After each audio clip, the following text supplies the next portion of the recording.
भारत और फ्रांस 28 अप्रैल 2025 को अपने सबसे बड़े रक्षा समझौते पर हस्ताक्षर करने के लिए तैयार है, जिसमें भारतीय नौसेना 26 राफेल मरीन लड़ाकू जेट हासिल करने वाली है। लगभग 63,000 करोड़ का यह ऐतिहासिक समझौता भारत की नौसेना की हवाई क्षमताओं में उल्लेखनीय वृद्धि का प्रतिनिधित्व करता है और दोनों देशों के बीच रणनीतिक साझेदारी को और अधिक मजबूत करता है। फ्रांस के डिफेंस मिनिस्टर सेबेस्टियन लेकार्नू 27 अप्रैल को हस्ताक्षर समारोह के लिए भारत आएंगे, जो नई दिल्ली के साउथ ब्लॉक में रक्षा मंत्रालय मुख्यालय के बाहर होने वाला है। प्रधानमंत्री नरेंद्र मोदी की अध्यक्षता वाली सुरक्षा मामलों की कैबिनेट समिति ने 9 अप्रैल 2025 को 26 राफेल मरीन लड़ाकू विमानों के अधिग्रहण को मंजूरी दे दी है।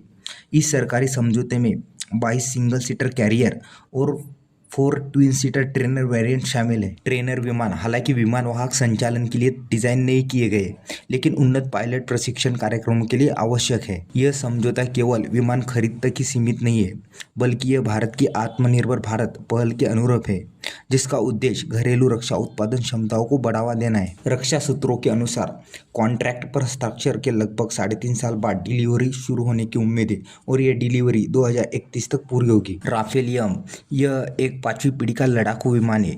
यह विमान भारत के विमानवाहक पोतों से संचालित होंगे, जिसमें INS विक्रांत भी शामिल है। INS विक्रांत भारत का पहला स्वदेश निर्मित विमानवाहक पोत है, जिसे सितंबर 2022 में कमीशन किया गया था। राफेल अपनी युद्ध लड़ाकू क्षमताओं के लिए जाना जाता है, जिसने सन 2000 से फ्रांसीसी नौसेना में अपनी सेवाएं की है और अफगानिस्तान में और इस्लामिक स्टेट के खिलाफ ऑपरेशन में भाग लिया है। यह मल्टी रोल ऑपरेशन, हवाई श्रेष्ठता, जमीनी हमला, जहाज रोधी और टोही मिशनों को अंजाम देने में सक्षम है। यह विमान आफ्टर बर्नर का उपयोग किए बिना मैक 1 से अधिक गति पर सुपर क्रूज कर सकता है। आज के दौर पर देखें तो हिंद महासागर क्षेत्र में चीन की बढ़ती नौसैनिक उपस्थिति को देखते हुए यह समझौता विशेष रूप से महत्वपूर्ण है। 2017 से चीन पश्चिम हिंद महासागर क्षेत्र में जिबूती में एक सैन्य अड्डा बना रहा है, जो समुद्री क्षेत्र में रणनीतिक प्रतिस्पर्धा को उजागर करता है। भारतीय वायुसेना पहले से 2016 के समझौते के तहत हासिल किए गए 36 राफेल जेट विमानों का संचालन कर रही है।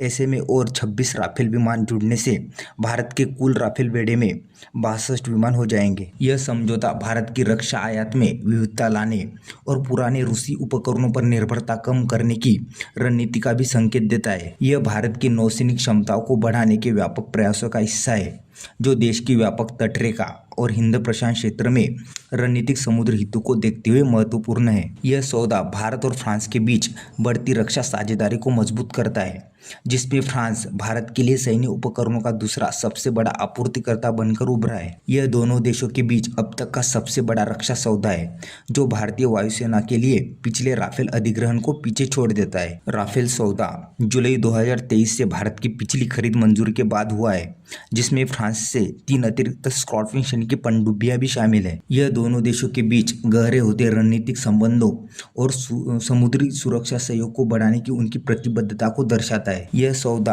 आधुनिक समुद्री युद्ध में नौसैनिक विमानन के महत्व को रेखांकित करता है और भारत की अपनी तटीय जल सीमा से परे अपनी ताकत का प्रदर्शन करने में सक्षम एक नीली जल नौसेना बनाने की प्रतिबद्धता को दर्शाता है। जैसे जैसे हस्ताक्षर की तिथि नजदीक आ रही है, यह ऐतिहासिक समझौता भारत की नौसैनिक वायु शक्ति को काफी हद तक बढ़ाने और हिंद प्रशांत क्षेत्र में एक प्रमुख समुद्री शक्ति के रूप में इसके उभरने में योगदान देने का वादा करता है। तो आज के वीडियो में बस इतना ही। वीडियो अच्छा लगा तो प्लीज़ लाइक, शेयर और चैनल को सब्सक्राइब करना ना भूलें। मिलते इसी तरह के अगले एक और नए इन्फॉर्मेटिव वीडियो के साथ। Thank you for watching.